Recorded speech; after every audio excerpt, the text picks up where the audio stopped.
Hey guys, what's going on? Welcome back to Football Yannick, hanging out here in my living room. I want to talk to you guys about Gianluigi Donnarumma. Tutto bene. Or perhaps not tutto bene. The PSG goalkeeper is unwanted by manager Luis Enrique. He's literally said it. Of course, they've signed the new lad, Chevalier, is it? Donnarumma's not even in the squad for Tottenham's funeral tonight in the Super Cup, which I'm very much looking forward to as a Chelsea fan. Luis Enrique's like, he's not for me, I want a different goalkeeper, right? And look, cards on the table. I have liked the idea of my club signing Gianluigi Donnarumma just because he's a high-profile, sexy name. It's a dopamine hit in terms of transfer business. Chelsea aren't in for him, and it looks like Man City very much are, and he's agreed personal terms with Pep Guardiola's team. Now, I'm going to talk to you about some numbers, because I watched, is it Alex Barker, or Euro expert of TIFO analyst work? You've seen him probably on YouTube and social media. He thinks it's like a mental move, and I thought, is it? Is it a mental move? And we're going to look at it a little bit more today. Anyway, guys, welcome back to the channel, Football Yannick. Thank you so much for your continued support to the content here. I'm loving making this kind of content on this camera, moving around different locations. I'm just having fun with it. I love talking about football, as you guys know, and this is a real passion project of mine. So thank you for joining me. Thank you for liking and subscribing. We're really very much on the road to 20,000 subscribers, so I appreciate that.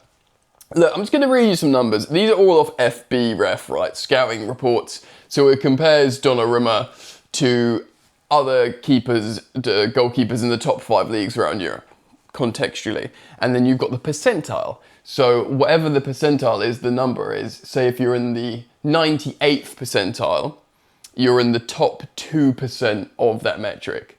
Yeah, if that makes sense. So if you're at the higher number, the better, the lower number, not so good. So Donnarumma, his save percentage in the last so all of this is the last 365 days. So a year compared to other goalkeepers in the top 5 leagues. His save percentage is the 39th percentile. It's 68%, his save percentage, which actually means that 61% of goalkeepers are better than him in terms of save percentage. So, like, the comfortable majority are better than Gianluigi Donnarumma with save percentage, which shocks me, because we see him make high-profile saves, and that's kind of like what we think of him as, this, like, high-profile, you know, big moments, giant in goal. You know, he's 26 years old, but he's been Milan's first-team goalkeeper since he was 16, and then, of course, went to PSG. I think he ran his contract down, so he didn't keep them so happy.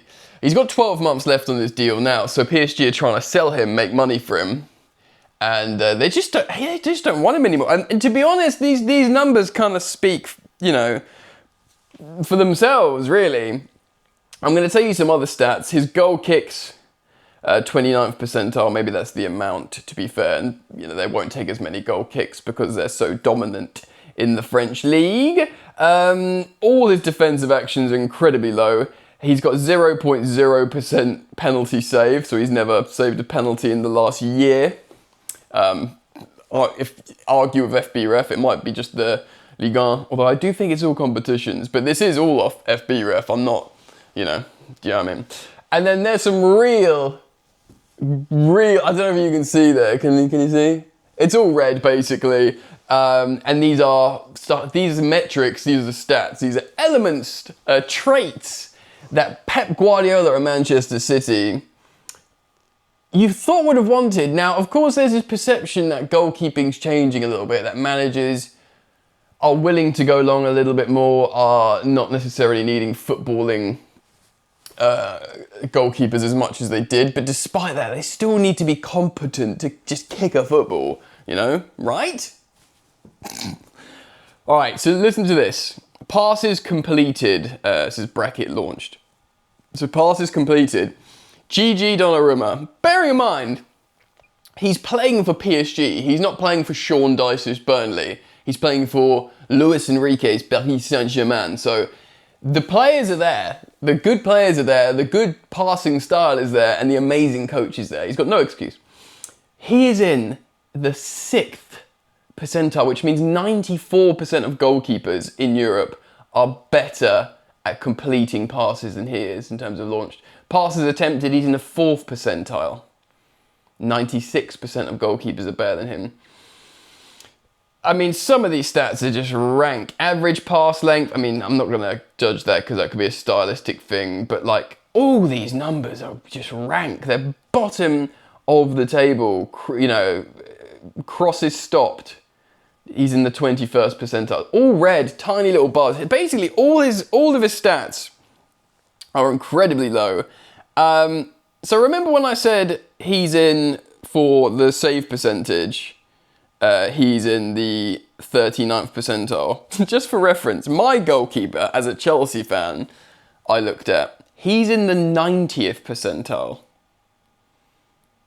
Which is like, Rob Sanchez at Chelsea stats dominate Gigi Donnarumma, which makes me think, my mind blown. This isn't a Chelsea channel. I don't speak about Chelsea stuff here, really. Maybe more anecdotally, or you could say yanecdotally. I apologise. But I might talk about it on Football Therapy a little bit more. But yeah, I mean, Man United, Chelsea, who want new goalkeepers as a fan base, although maybe as time goes on and people analyse the stats a bit closer, they might think a bit more, you know, even Onana, it's not as good as Rob Sanchez statistically, but I just didn't know it was that bad for Gigi Donnarumma. He's a giant in goal, he's a big character, he's a big name, he's been around for a decade at the highest level, despite being what can only be considered as very young for a goalkeeper still, like 26, what's your prime for a goalkeeper? 28 to 34 or something? 30, do you know what I mean? That, or like 32, that's sort of 4 years. You'd say footballers, maybe goalkeepers for a longer period, but they're prime, they're like prime, their sweet spot when, you know, they're not getting injuries and muscle fatigue and too many games in the legs and they've got intelligence and experiences, maybe like 4 years. Maybe it's a bit longer for goalkeepers because they're not doing explosive movements so much. But yeah, like honestly, like we looked at the stats, they're really bad for the last year in many ways. We've seen them make high profile moments. In the same way Chelsea fans are frustrated with Sanchez because there's high profile mistakes and that's why they're like, well, that's it for him. You know, you can't be doing that. And maybe the data in between that's really good, they don't see as much, so they don't remember. Whereas maybe Donnarumma, his data in between is really bad, but we're remembering these high-profile positive moments of like saves and, you know, great performances in like Champions League finals or whatever. He's you know, a great goalkeeper, I suppose. Is he? His big problem historically, I remember him as, you know, for a guy who's so big, he doesn't command his box well, which is really concerning. But the passing's mad. I mean, again, to bring this on home to Manchester City, Guardiola, remember when he first arrived at City, he got rid of Joe Hart and brought in Claudio Bravo, which was a huge mistake, but because he wasn't good in the end, but just because he was theoretically good with his feet. And then, obviously, he landed on Edison and everything was fine. And Edison, for my money, has been the second best goalkeeper in the Premier League since his arrival, and he's only been quite unlucky because Alisson has probably been the best, and that's why he doesn't play for Brazil, because Alisson's better than him and they're both Brazilian. But he's been amazing. He's been the best footballing goalkeeper in the Premier League. Edison, that is. Alisson's a better all-rounder. But Edison's got loads of assists, do you know what I mean? Playing in goal, which is mental. But, I mean, it would be an absolute hard pivot for Pep Guardiola to go from, you know, these footballing philosophy to just Gigi Donnarumma. I mean, also, the elephant in the room here is they've just signed an amazing shot stopper in Trafford for a significant fee, 30 odd million quid, for a goalkeeper. That's significant. And he probably, I don't know, you'll have to check out the reports and briefings, but I imagine he would have thought, okay, Edison wants to go, he wants to go to Saudi, I'm going to be first choice here. But if he signs a 26-year-old Gigi Donnarumma, he'll be thinking, what the hell's going on here? what's the point of coming back here? You know, I was a first team goalkeeper, I was high profile, I want to be England's number one. I reckon I've got a strong case to become England's number one. I'm not sitting on the bench behind Donnarumma. So there's that. So there's so many elements here which you can say, consider this is a mistake for Man City, for Trafford and his purchase, for just the profile of Donnarumma. Bearing in mind as well, he's going to command a huge fee. And look, up until recently, until I sort of was prompted to look at these statistics, I was keen for him to come to Chelsea. But my word, it looks like an inappropriate acquisition for Man City. And also, it kind of looks like he's going to cost a lot of money. Not just wages, but, you know, it was talk about 26 million, and then Fabrizio Romano, the transfer journalist, is saying they want 50 million euros, which is what, 43 million pounds for a guy with 12 months left in his contract, for a guy who's literally not wanted by the club. It seems kind of crazy. What do you think, though? Let me know your thoughts. Please do leave them down in the comment section below. Start up the conversation with yourselves. Well, with each other, not with yourselves. And let's see what we can do. Because great community we're cultivating here. Very, very grateful for everyone who comes to hang out. Whenever there's big stories, I will talk about it here on the channel. I'm also on TikTok and Instagram at FootballYannick, where there'll be abbreviated versions of the subject matter I'm speaking about in these videos. And again, man, like just I'll have a quick look now while I talk to you, while I wrap up.